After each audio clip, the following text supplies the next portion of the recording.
8 months ago, you might have seen the video when I was unloading this royal blue, at the time Austin A35, from the wagon and into the workshop for a complete strip down, and what was originally intended just to be a straightforward colour change. However, it went on a long way from there and ended up as being one of the highest spec A35s that there is. Certainly one of the finest ones that I've ever done here. So it's Speedwell blue now. As you can see, it has got the Old English white stripe on the side and on the roof, exactly as per the Academy cars.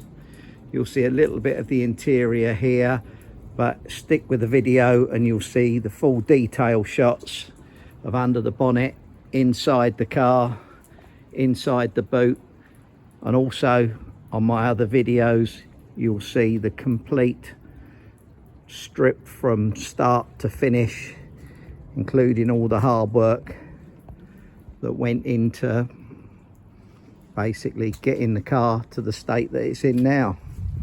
Now I've got to move it back inside the workshop because it is spitting with rain on this cold and dreary December day, and I don't need to get it any wetter after all the hours spent polishing it.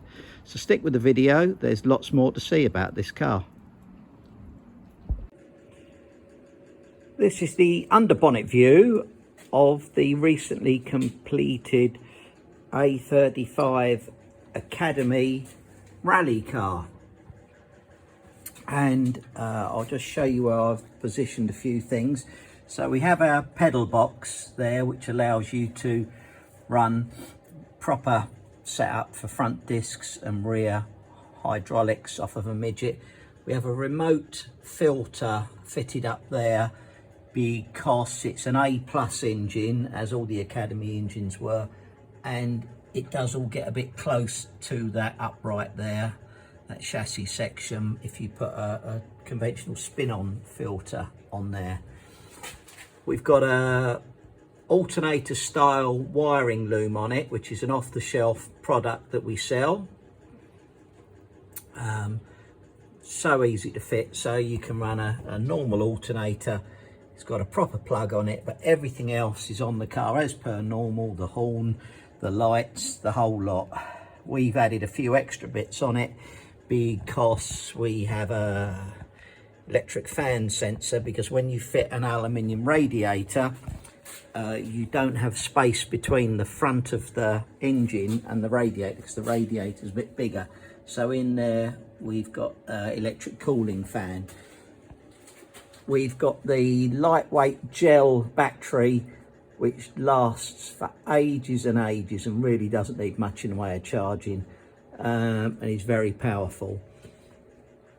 Over there we've got oil breather catch tank, which you will need because the Academy engine has a breather comes up from the side of the engine to the top of the rocker cover, and it comes back out along there and into there. Windscreen washer bottle with electric pump. They run an HIF 44 SU carburetor, and it's on a slightly flexible spring-loaded mounting. That's why you can see those spring washers there, Thackeray washers. Distributor is an Alden competition type distributor.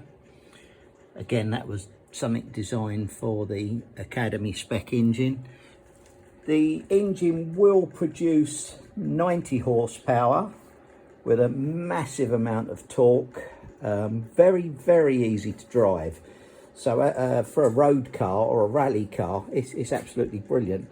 So it will tick over at just over 1,000 RPM. So we normally set the tick over about 1,200 RPM, and it will start pulling quite hard from about 1,800 RPM up to 6.2. You can rev it to 6.4 if you like, but there's nothing left by then. But it's got a lovely spread of power. It has a light flywheel on it, so it gets up and goes really easily, really quickly. So that's the engine and under bonnet of our latest creation. Well, the Rally A35 is finished, so let's just take a look inside at the interior, shall we?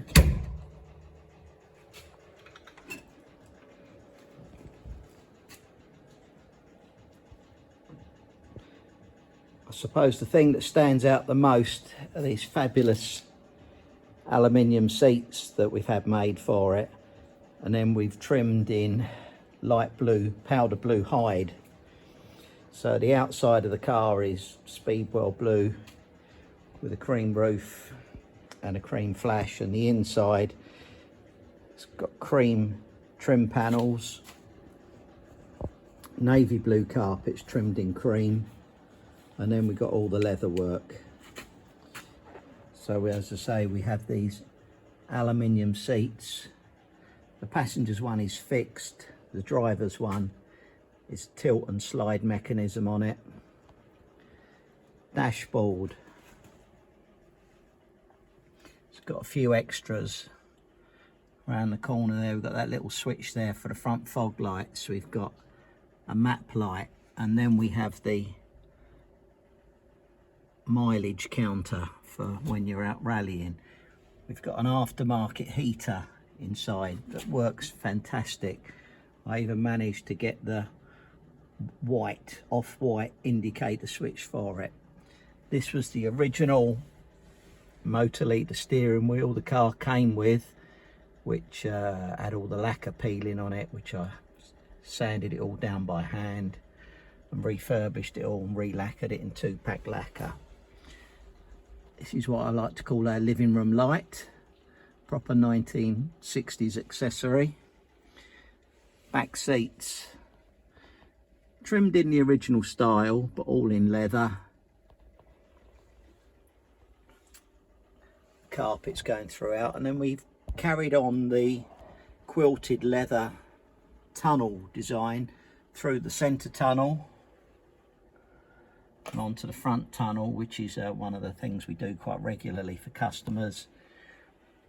We've got a billet aluminium hand machined Speedwell gear knob, and these seat belts, these were made by the original manufacturers who would have made them for the likes of John Rhodes when he would have been racing his Mini back in the 60s, and they hadn't really thought too much about safety equipment. But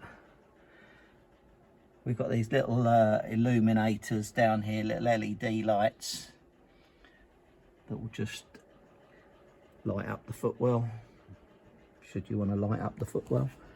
Original headlining all back in place, and I retrimmed the sun visors, which was really excessive, but I had to do it.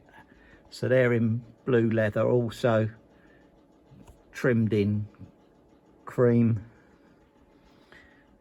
Pull strap there. That's it, it's ready to go.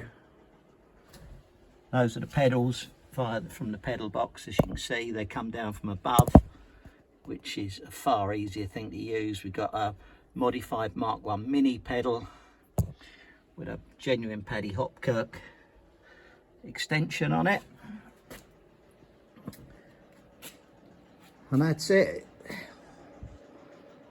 We'll look at the outside of the car shortly. Ah yes, what did we do in the boot? Well, we weren't going to leave that as it was, were we? So in the boot here,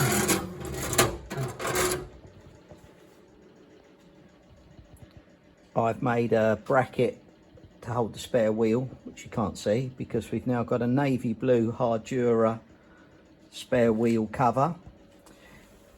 We've got a tool bag, which I modified a modern scissor jack, welding a post to it so that it located on the sills of the car. So it's easier to jack up than the original thing, and also takes up less space. And that's what's going on in the boot area.